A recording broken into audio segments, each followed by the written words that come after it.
This is Mayur Bardolia, a success coach, author, and facilitator from North Star Angel Coaching and Spiritual Solutions. I feel blessed and fortunate to share tools, ideas, and insights that can positively impact your life.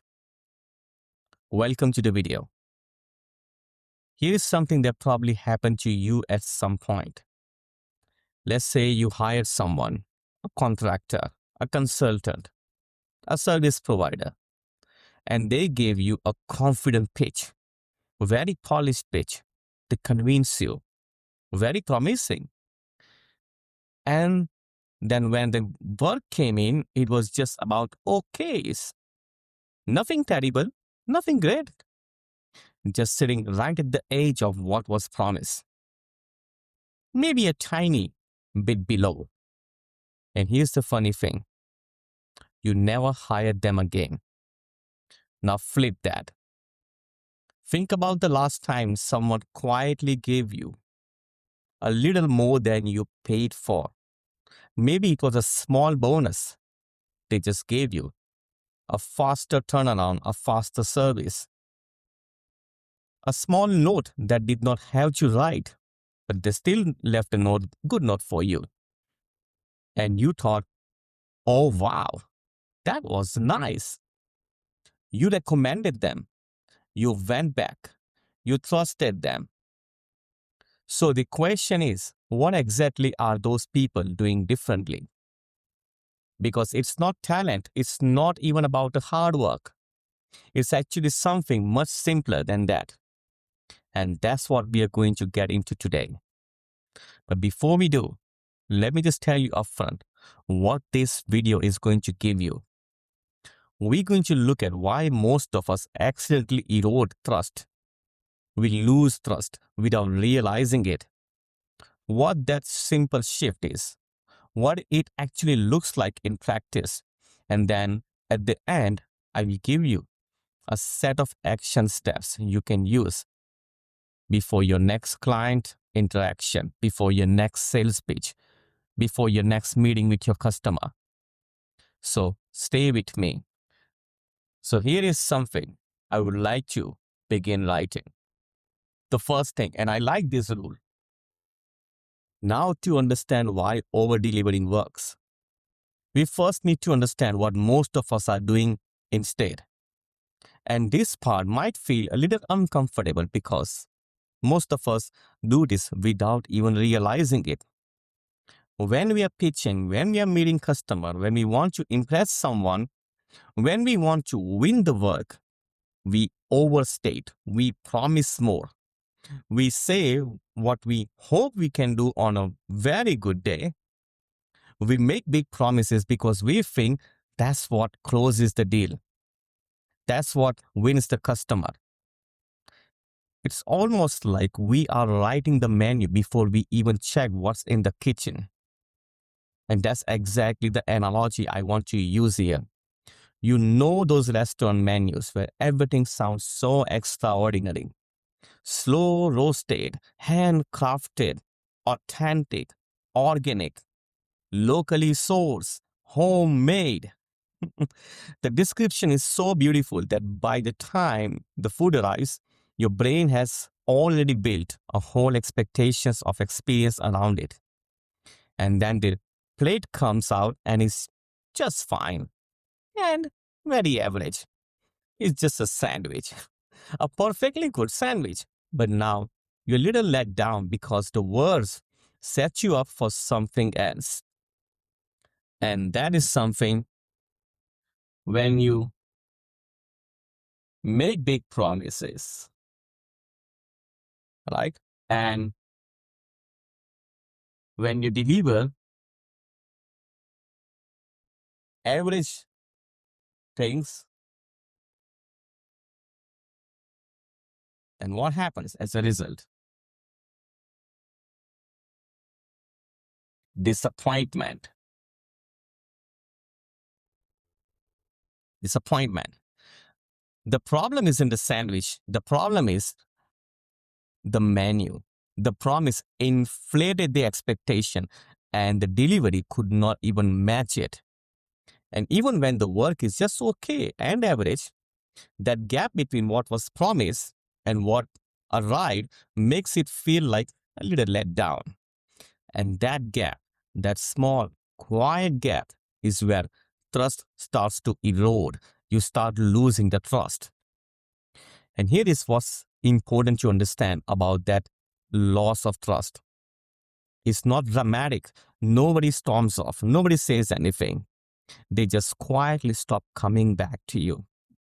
And that's what makes it tricky, because you don't always get feedback. You just stop hearing from people.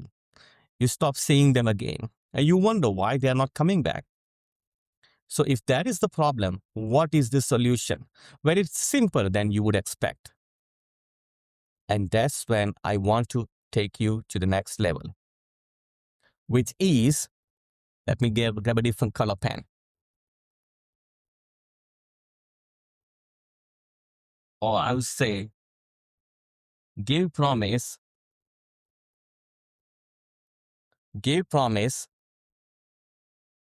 and deliver +1. What I mean by that? Let me tell you what I'm not saying here, because I think this is where people get the wrong idea. I'm not saying work yourself into the ground. I'm not saying add 3 hours of free work to every project that you do. I'm not even saying you need to make a grand gesture or exhaust yourself trying to impress people. I don't want you to sacrifice your time, energy to impress people. That's not sustainable, and it's not what I mean. What I'm saying is make a little bit more your default, not just massive extra, just a small, consistent one. Think of it like taking your car for a routine service. You expect the oil change and the basic check. When you pick up the car, the mechanic says, "We also clean the windshield inside and topped up all the fluids," right? Without any charge. You did not ask for it. It was not part of the bill, but you drive away feeling really cared for.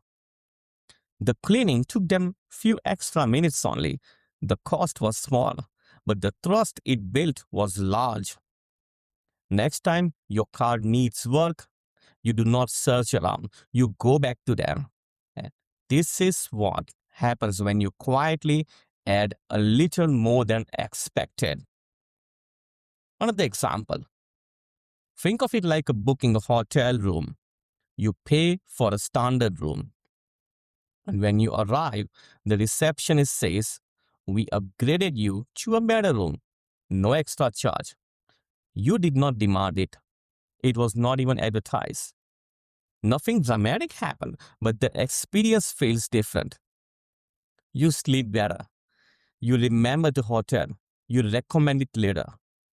That upgrade may have cost the hotel very little, but the feeling it created was much larger than the cost.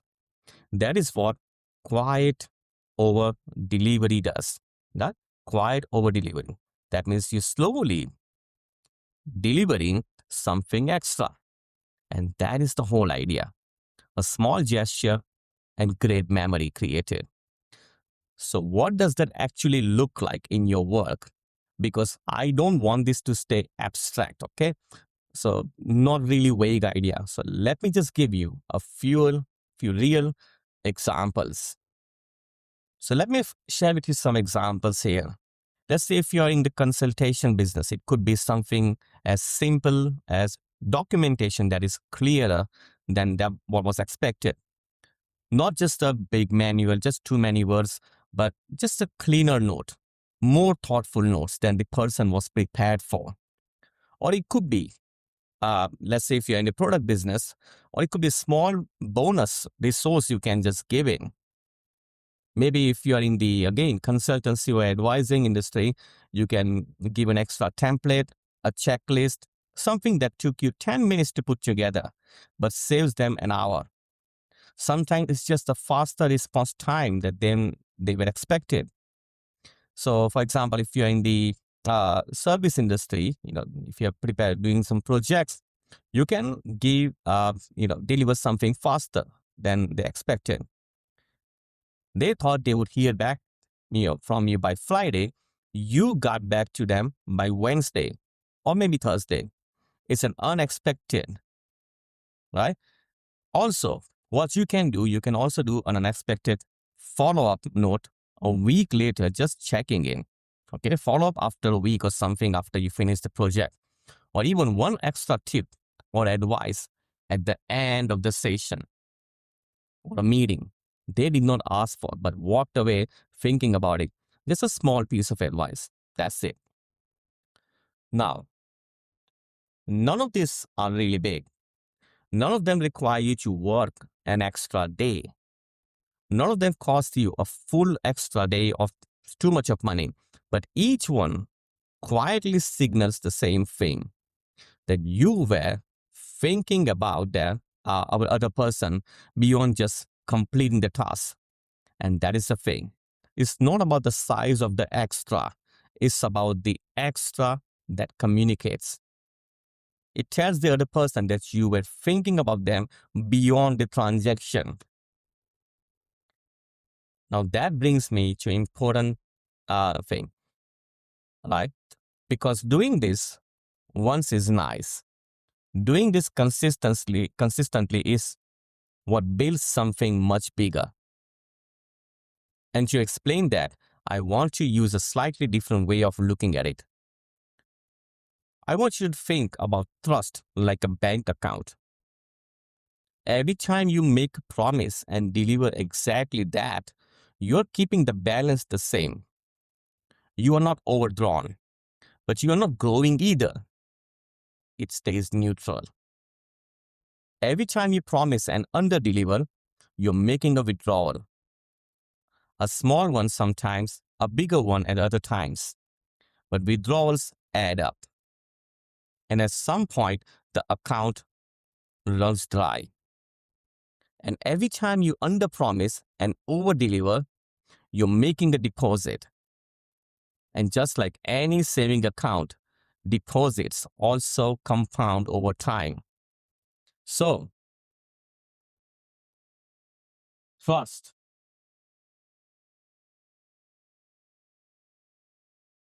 trust is your reputation's bank account. And here's the interesting part. You can have brilliant marketing, a great website, a very sharp and polished sales pitch, a beautiful logo, a beautiful packaging, and still be overdrawn on trust. Because marketing does one thing. It attracts attention. It grabs attention. It brings people through the door. A lot of people around do a lot of hype to attract the clients. No problem with that. But how are you going to get them interested? How are you going to retain them? How are you going to make them come back again? Not only once, but many times. And this is where the trust is very important. Trust is what makes them stay, come back, and tell others. Marketing brings people in, but trust keeps them. And once you have that trust, once people know that when you say something, it's going to happen and probably happen a bit better than you said, they stop shopping around and they stop comparing prices. They just come back. That trust is essentially invisible in most of the places. You cannot put in a proposal. You cannot quote trust in a brochure, but it does more work for your reputation than any single piece of marketing ever will. All right. So now we know the problem. Now we have the idea and we understand why it matters. But knowing something and doing something are two different things. So let me show you exactly how to start applying this. Here is the rule. I want you to remember. It's simple, but don't let the simplicity fool you. Most of us promise what we hope we can do, what we intend to do, what we plan to do if everything lines up. But intentions are not commitments. And when life happens, and life always happens, accidents do happen. Not all days are good days. Not all days are the best days, I would say. The intention falls short and the gap appears. So the first step is to be honest with yourself before you commit to anything. Ask yourself, is this what I know I can deliver? Or is this what I hope I can deliver on a perfect day with no surprises, no accident? Remember, promise what you know, deliver what you can. Scale your promise to what you know, not to what you hope. And then once you've done that, look for one small thing you can genuinely add, not just force the extra, right? Not just randomly put things together, not something you're secretly resenting while you do it. I don't want you to just lose something much more than you gain. I told you earlier on, right? You do not need to over deliver by putting yourself in problem, right? By exhausting yourself. No, a genuine one, something that makes you think, you know what, this will actually be useful for them. Okay, you can say, okay, you know what, this will actually be useful for them. Because here's the key distinction, and it's an important one. The extra is a gift, not just a line item. Think back to the mechanic who topped up your top pressure tire or did a cleaning work, a tiny cleaning work, and that took him only 10 minutes to do and not much more money. But he did it for free. And he did it without being asked.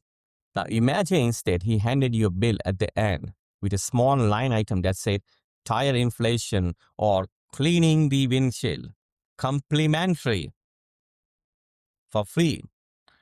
The moment you read that, the moment you notice that, something shifts. It's still free, but now it feels calculated. It feels like a tactic. The warmth is gone because he announced it. So don't write in your invoice. Don't write, okay, here's something I did it for you for free. No. Same with the hotel. Imagine the receptionist upgraded your room and then said, we do offer complimentary upgrades to loyal customers as part of our retention program. Suddenly, you're not feeling looked after. You're feeling managed. You feel like, oh, that's a marketing gimmick.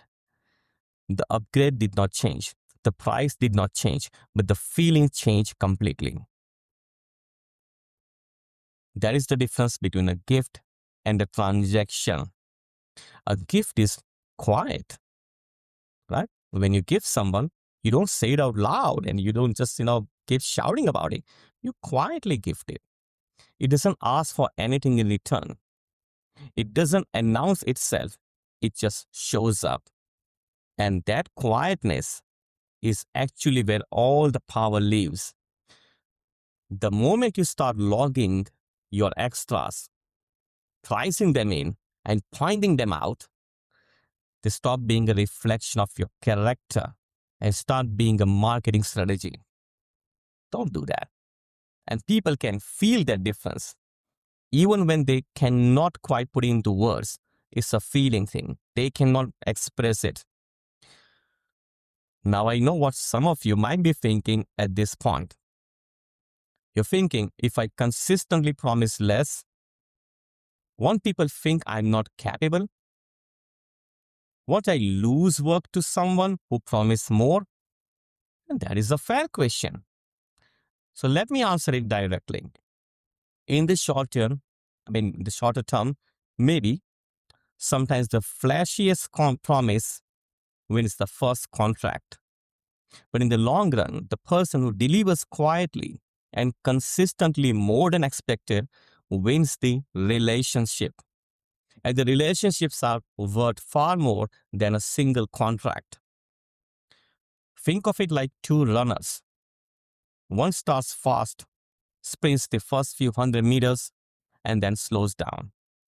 The other keeps steady, reliable pace and finishes stronger.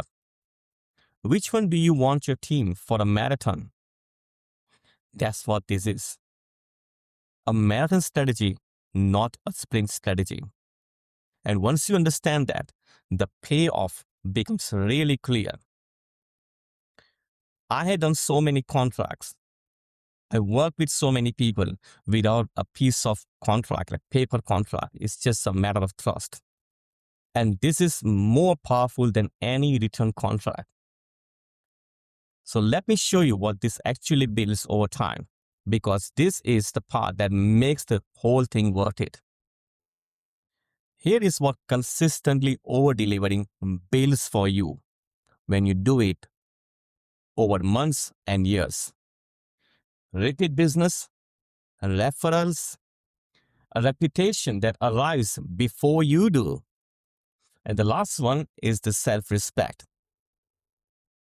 I think this is the most underrated of all of this. When you know that your word equals or understates your performance, that is a quiet confidence. And that's very hard to manufacture, but very easy to feel. You stop worrying about competing on price. You stop anxiously checking if someone else is cheaper, because you know what you bring, you know what you're doing. And so do the people who have worked with you. Think of it like a street food stall that's been in the same spot for 20 years. No fancy signage, no advertising budget, no social media strategy, no Facebook ads. Just the same person showing up every day, making the same thing, creating the same thing with the same care. At first, the people who walk past just notice the smell, and few of them really stop. Then they come back, then they start bringing colleagues at lunch, and at some point, without any ground announcement, there's a queue. People line up, not because of a campaign, not because of Facebook ads, not because of social media posting, not because of cool logo, not because of hypey marketing gimmicks, right? No viral social media reels, not even because of a discount, but because enough people experience the same reliable thing enough times that the word just traveled on its own. The trust was built. That queue, that lineup did not appear overnight. It was built. One plate, one bowl, one portion, and one quiet act of consistency at a time.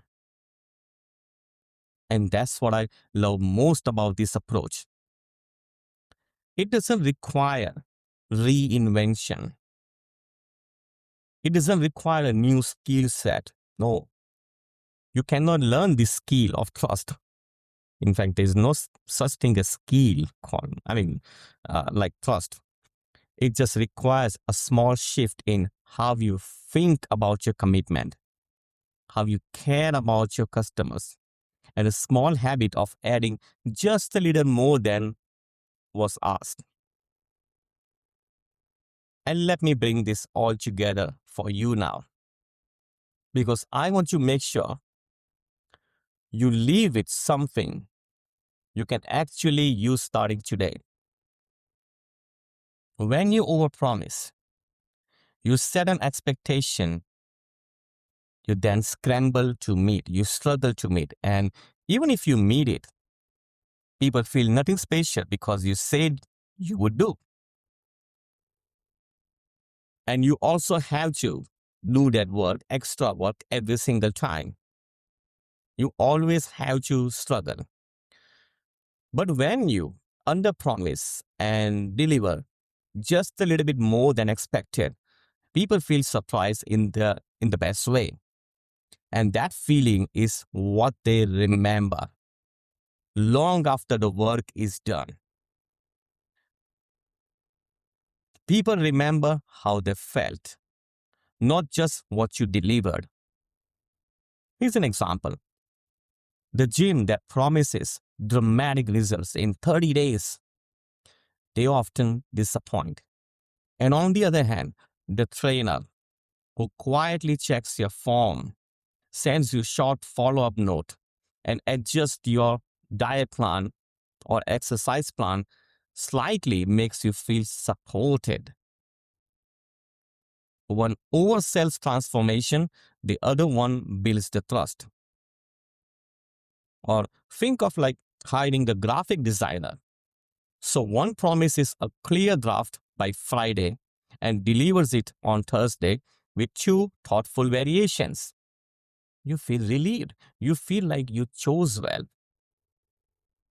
Think of like ordering a book online. The seller promises delivery in 5 days. It arrives in 3 days, carefully packed with a short handwritten thank you note inside. You did not expect it. It was not required, but you now feel valued. The faster shipping and small thank you note cost very little, but the experience feels personal. Next time you need a book, you search for that seller again. That is the difference between meeting expectations and quietly exceeding them. People rarely remember the loud claims. They don't remember this gimmick marketing. They remember the steady delivery that exceeded what was promised. That is the whole game. And it's very simple once you see it. So here is what I would like you to do before your next project, your next meeting with the clients, before your next sales pitch. Just 4 steps, nothing really complicated. Step number 1, write down what you're about to promise. Okay, so write what you promise. Simple. Or write down what you're about to promise. Step number 2, ask yourself honestly, is this what I know I can deliver? Right? Can I deliver on what I hope I can deliver?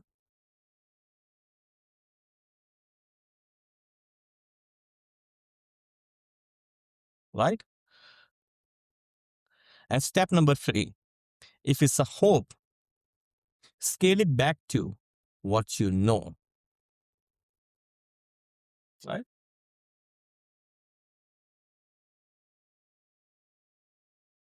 Scale it back to what you know.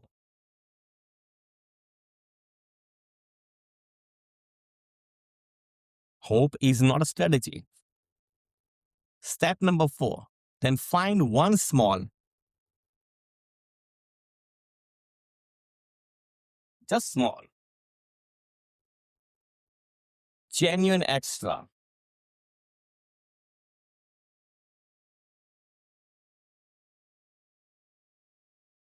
you can add. Something small and genuinely extra you can add. Something that costs you a little bit, but means something to them. That's it. Just 4 steps. Before your next commitment, before your next project, before your next conversation, where someone is replying on your or relying on your words. Promise less than you can do, and then quietly do more. Over time, the small difference compounds, and the people around you will notice it.